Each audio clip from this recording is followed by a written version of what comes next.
ओम गणेशाय नमः। महाशिवरात्रि की आप सभी को हार्दिक शुभकामनाएं। भगवान शिव के 12 ज्योतिर्लिंग देश के अलग अलग भागों में स्थित हैं। इन्हें 12 ज्योतिर्लिंगों के नाम से भी जाना जाता है। आइए श्री सोमनाथ ज्योतिर्लिंग की कथा सुनते हैं। पूरे ही भक्तिभाव से भगवान शिव का ध्यान करते हुए एक बार भगवान गणेश का जयकारा करेंगे। बोलो गणेश भगवान की जय। गुजरात प्रांत में काठियावाड़ क्षेत्र में समुद्र के किनारे सोमनाथ नामक विश्व प्रसिद्ध मंदिर में यह ज्योतिर्लिंग स्थापित है। पहले यह क्षेत्र प्रभास क्षेत्र के नाम से भी जाना जाता था। यही भगवान श्री कृष्ण के जरा नामक व्याघ्र के बाण को निमित्त मानकर अपनी लीला का स्मरण किया जाता है। यहाँ के ज्योतिर्लिंग की कथा का पुराणों में भी वर्णन मिलता है। दक्ष प्रजापति की 27 कन्याएं थीं। इन सभी का विवाह चंद्रदेव के साथ हुआ था, किंतु चंद्रमा का समस्त ही अनुराग और प्रेम उनमें से केवल रोहिणी के प्रति ही था। उसके इस कृत्य से दक्ष प्रजापति की अन्य कन्याएं बहुत ही अप्रसन्न रहती थीं। उन्होंने अपनी यह व्यथा कथा अपने पिता को सुनाई। दक्ष प्रजापति ने इनके लिए चंद्रदेव को अनेक प्रकार से समझाया, किंतु रोहिणी के वशीभूत उनके हृदय पर इसका कोई प्रभाव नहीं पड़ा। अंततः दक्ष के क्रोध में आकर उन्होंने क्षयग्रस्त हो जाने का चंद्र को श्राप दे दिया। इस श्राप के कारण चंद्रदेव तत्काल ही क्षयग्रस्त हो गए। उनके क्षयग्रस्त होते ही पृथ्वी पर सुधा शीतलता वर्षण का सारा ही कार्य रुक गया। चारों ओर त्राही त्राही मच गई। चंद्रमा भी बहुत दुखी हुए और चिंतित थे। उनकी प्रार्थना सुनकर इंद्रादि देवता तथा विशिष्ट आदि ऋषिगण उनके उद्धार के लिए पितामह ब्रह्मा जी के पास पहुंचे। सारी बातों को सुनकर ब्रह्मा जी ने कहा, चंद्रमा, आप शाप विमोचन के लिए अन्य देवताओं के साथ पवित्र प्रभास क्षेत्र में जाकर मृत्युंजय भगवान शिव की आराधना करें। उनकी कृपा से अवश्य ही इनका शाप नष्ट हो जाएगा और ये रोग मुक्त भी हो जाएंगे। उनके कथनानुसार चंद्रदेव ने मृत्युंजय भगवान की आराधना का सारा कार्य पूरा किया। उन्होंने घोर तपस्या करते हुए 10 करोड़ बार मृत्युंजय मंत्र का जाप किया। इससे प्रसन्न होकर मृत्युंजय भगवान शिव ने उन्हें अमरत्व का वरदान प्रदान किया। उन्होंने कहा, चंद्रदेव, तुम शोक ना करो। मेरे वर से तुम्हारा शाप मोचन तो होगा ही, साथ ही प्रजापति दक्ष के वचनों की भी रक्षा हो जाएगी। कृष्ण पक्ष में प्रतिदिन तुम्हारी एक एक कला क्षीण होगी, किंतु पुनः शुक्ल पक्ष में उसी क्रम से तुम्हारी एक एक कला बढ़ती जाएगी।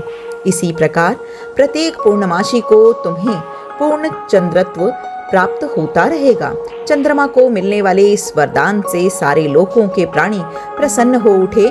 सुधाकर चंद्रदेव पुनः 10 दिशाओं में सुधा वर्षण का कार्य पूर्ववत ही करने लगे। शाप मुक्त होकर चंद्रदेव ने अन्य देवताओं के साथ मिलकर मृत्युंजय भगवान से प्रार्थना की कि आप माता पार्वती के साथ सदा के लिए प्राणों के उद्धारार्थ यहाँ पे निवास करें।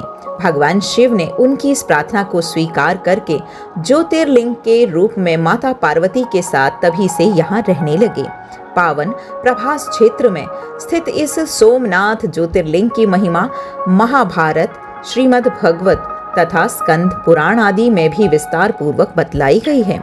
चंद्रमा का एक नाम सोम भी है।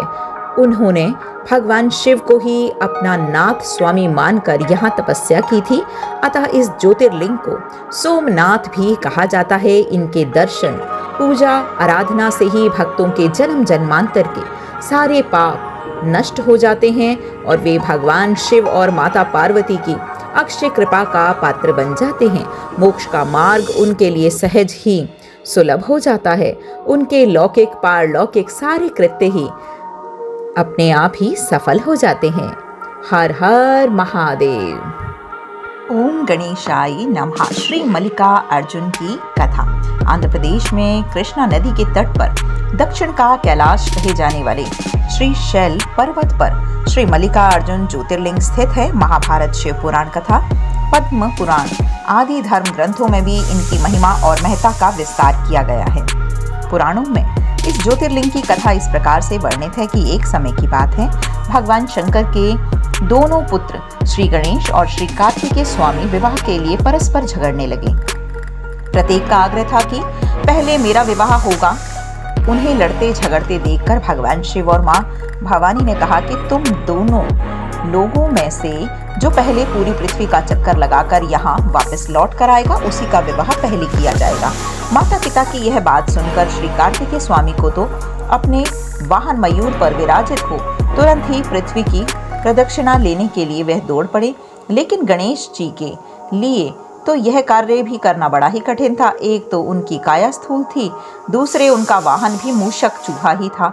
भले वे दौड़ के स्वामी कार्तिकेय की बराबरी किस प्रकार कर पाते, लेकिन उनकी काया जितनी स्थूल थी, बुद्धि उसी के अनुपात में सूक्ष्म और तीक्ष्ण थी। उन्होंने अविलंब ही पृथ्वी की परिक्रमा का एक सुगम उपाय खोज निकाला और सामने बैठे माता पिता का पूजन करने के पश्चात उनके साथ प्रदक्षिणा करके उन्होंने पृथ्वी प्रदक्षिणा का पूरा कार्य कर लिया। पूरी पृथ्वी का चक्कर लगाकर स्वामी कार्तिकेय जब तक लौटे तब तक गणेश जी का सिद्धि और बुद्धि नाम की बालिकाओं के साथ विवाह हो चुका था और उन्हें क्षेम और लाभ नाम के 2 पुत्र भी प्राप्त हो चुके थे।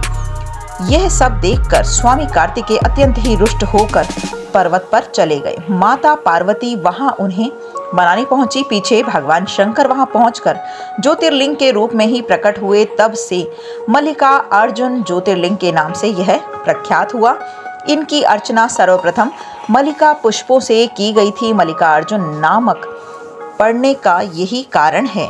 एक दूसरी कथा यह भी है कि इस शैल पर्वत के निकट किसी समय राजा चंद्रगुप्त की राजधानी थी। किसी विपत्ति विशेष के निवारण के लिए उनकी एक कन्या महल से निकलकर इस पर्वतराज के आश्रम में आकर यहाँ के गोपों के साथ रहने लगी। उस कन्या के पास एक बड़ी ही शुभ लक्षणा सुंदर श्यामा गौ थी।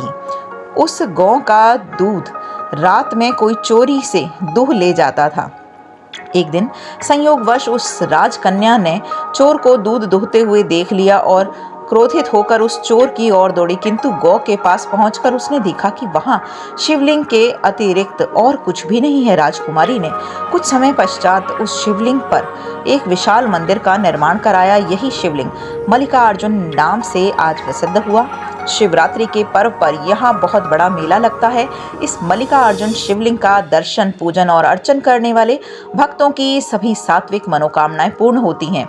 उनकी भगवान शिव के चरणों में स्थिर प्रीति हो जाती है। दैहिक, दैविक, भौतिक सभी प्रकार की बाधाओं से वे मुक्त हो जाते हैं। बोलो हर हर महादेव।